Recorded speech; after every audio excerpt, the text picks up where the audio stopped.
Bedtime stories with Bowser here, the fat Matt wild dog. And somebody said they liked my stories, so I'll tell one more before I forget it. Early days on the road with Dean Castronovo were hilarious. You see, the fun bunch of us, of the wild dogs, rode in Dean's dad's carpet store van. And this big Chevy van, and it had Dean's drums in it. And they were in two giant boxes, and there were like seven of us, the road crew. The other guys, Jeff and Danny, and Jesse Sample, the sound guy, they all rode in a Jeff's van. That wasn't very fun. We were the ones that smoked weed. And one of the roadies had a bong made out of a bike bottle. But so we played in San Francisco. We lived in Portland, Oregon, and we'd play in San Francisco and Seattle a lot. And on one of the trips to San Francisco, I think we were pulling a trailer that time too. The last time we pulled a trailer. And we were at some rest stop or gas station, around Mount Shasta, and we got out. And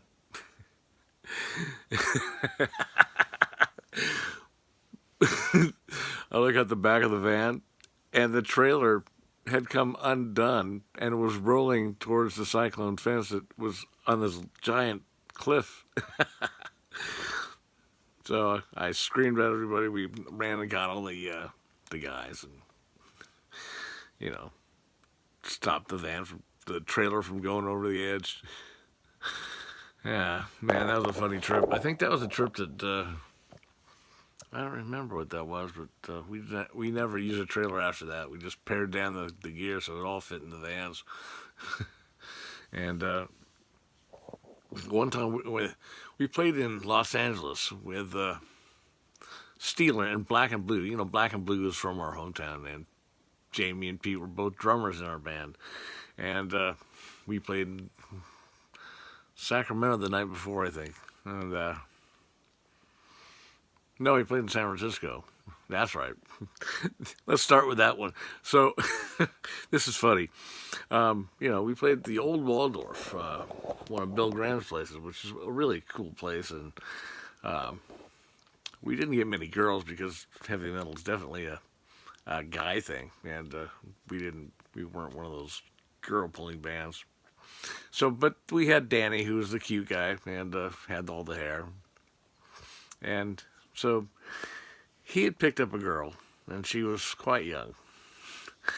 And because I remember riding back to the hotel and thinking, man, this girl is illegal. And we get back to the motel, and I love this place because there's a convenience store just across the parking lot, and they had these things called bagel dogs. Yum. It's a hot dog and a bagel, and you microwave it. And so we got this road crew, there's like 7 or 8 guys, and Taylor and Dean and Jeff and Danny and the sound guy, our Jesse Sample, are in their own room, and then we would always get our own room too. And I shared a bed more than once with Dean Castronovo, and he sleeps like a sandwich, and those Campbell ads were diagonal. But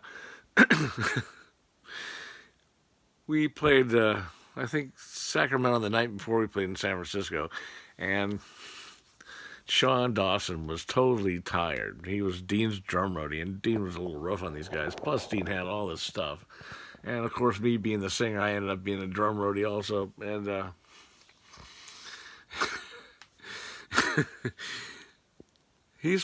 we get back to the hotel, and Danny's in the other room. Or no, Danny, I don't know where he is.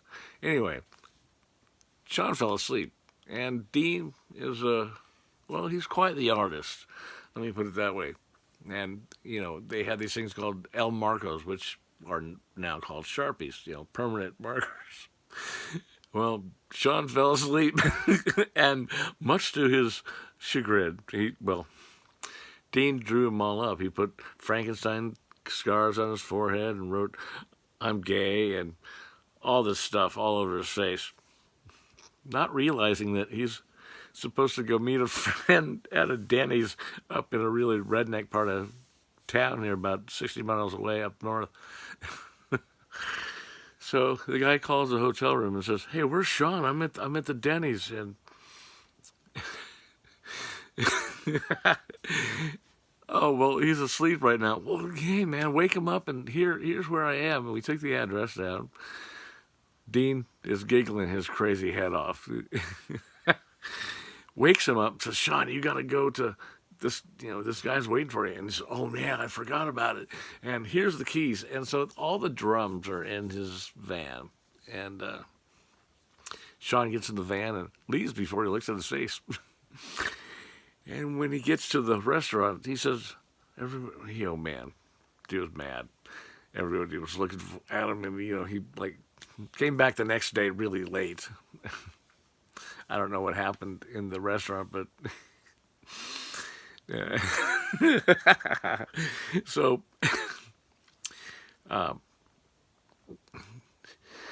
he came back and he looked like he had scrubbed his face with lava soap all night long. You know what lava soap is? We thought he left. He said, "I was going home to Portland. I was going to leave you guys." And, the managers were mad at us already for something else, which I'm getting to, which is really a funny thing. So, meanwhile, back at the motel, we've got to find something to do because, it's 2 o'clock in the morning. And I said, "Hey, you know what? I think Danny's out in Jeff's van with, the teenage princess." "Oh, yeah." I go, "Look, this is what we'll do. Let's go out there."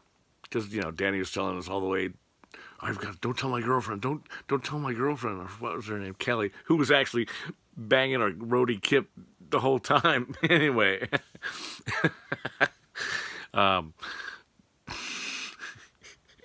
So I said, we're going to go out to the van. We're going to form a half circle in front of the window side and hold hands, and we're going to sing, "Come all ye faithful." So we got 1, 2, 3, 4, 5, 6 people, I think, outside. Dean is giggling like crazy.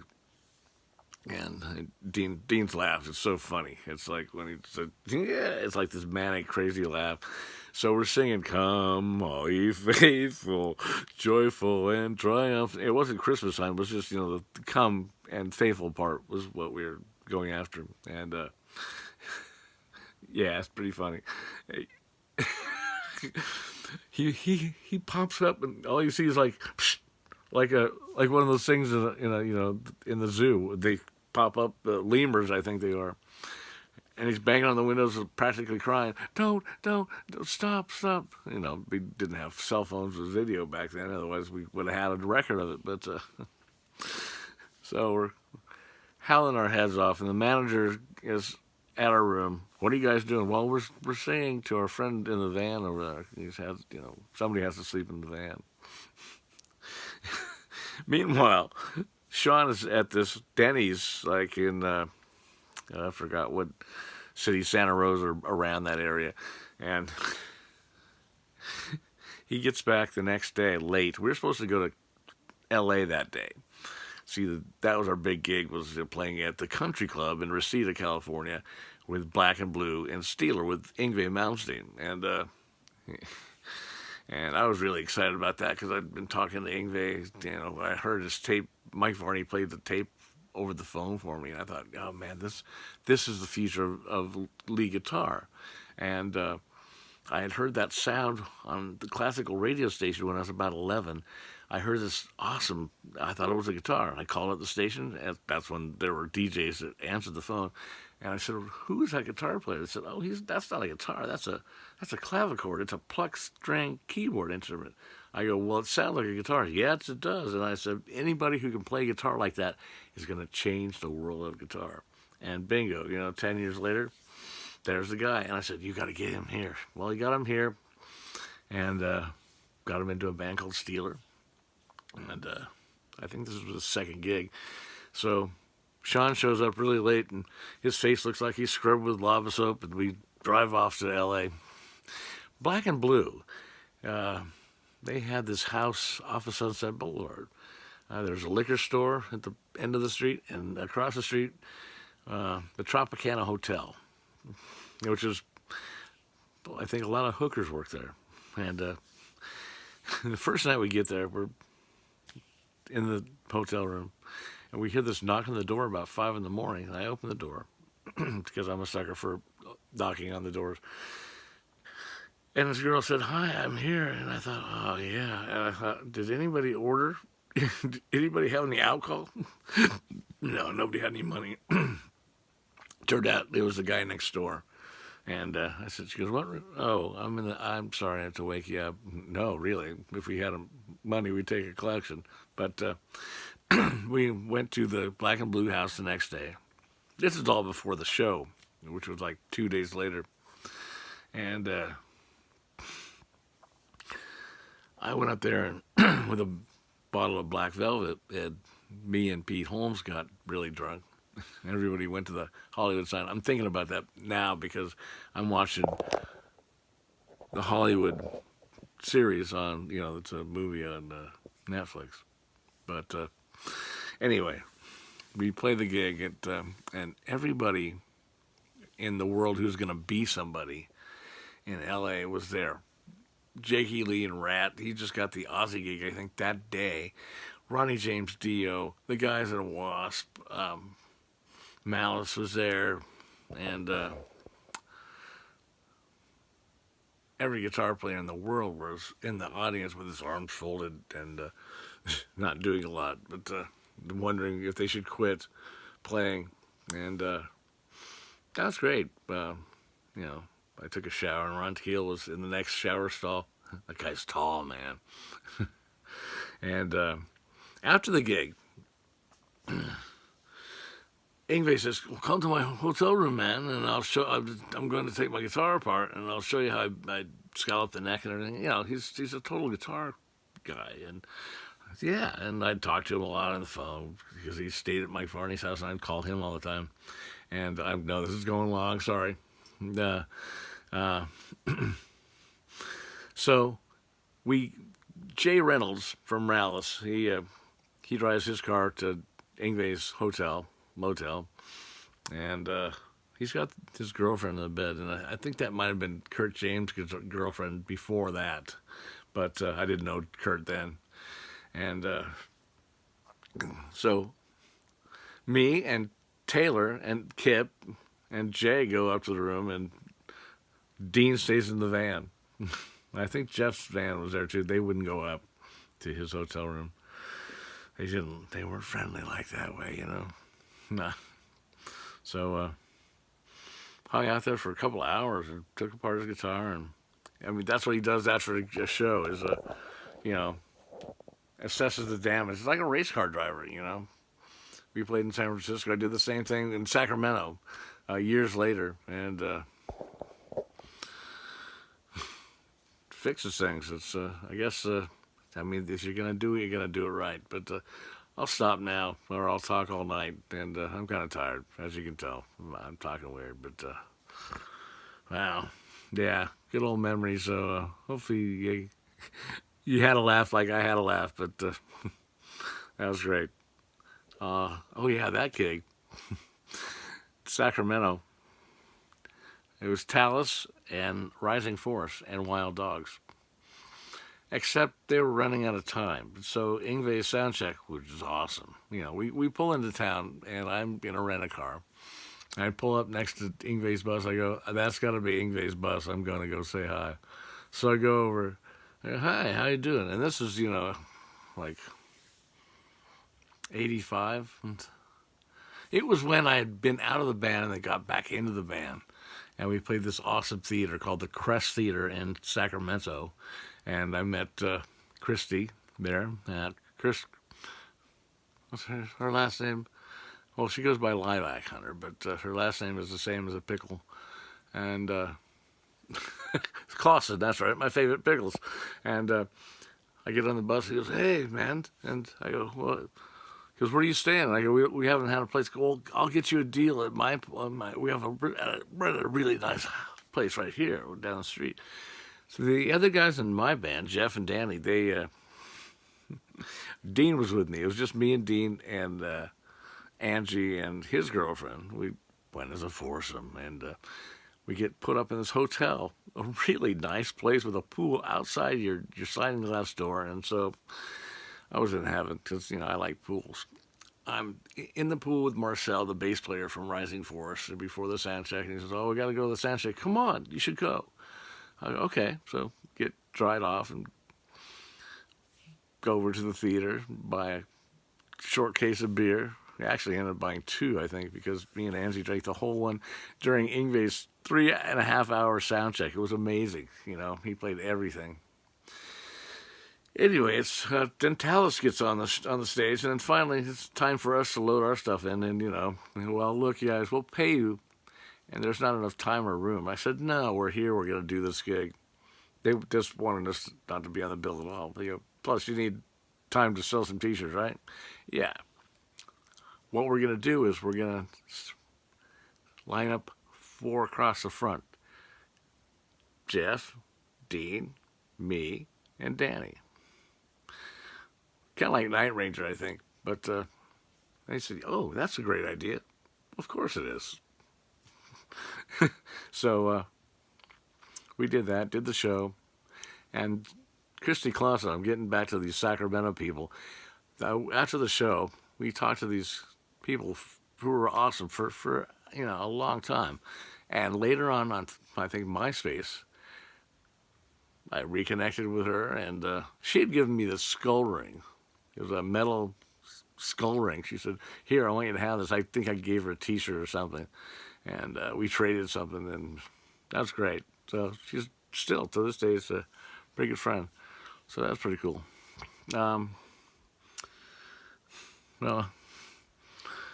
that the band was going to have a meeting with their manager. I think that was the time they were going to tell me we found another singer or something.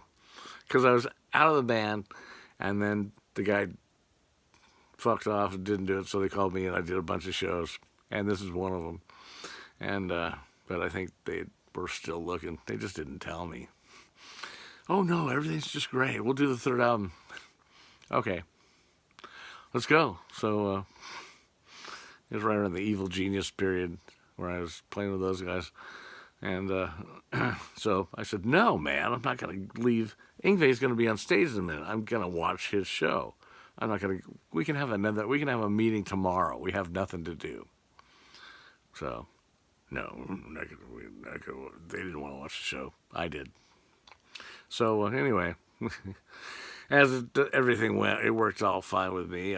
We got a solo deal from Mike Varney and Shrapnel Records, which ended up being on CBS, Sony in Japan, and Roadrunner in Europe. And I was in a store in Amsterdam in 2002 with Steve Broy from the Mentors.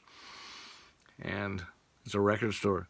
And there's a glass case that's all my stuff. It's Dr. Mastermind, and it's a Mayhem record. And there's also the Wild Dogs' first 2 albums in this glass case. I said, "That's me." "It is?" I said, "Look at my eyebrows." That's what both of them works. And that was pretty cool. That was a really cool trip. And the first time I'd been out of the country.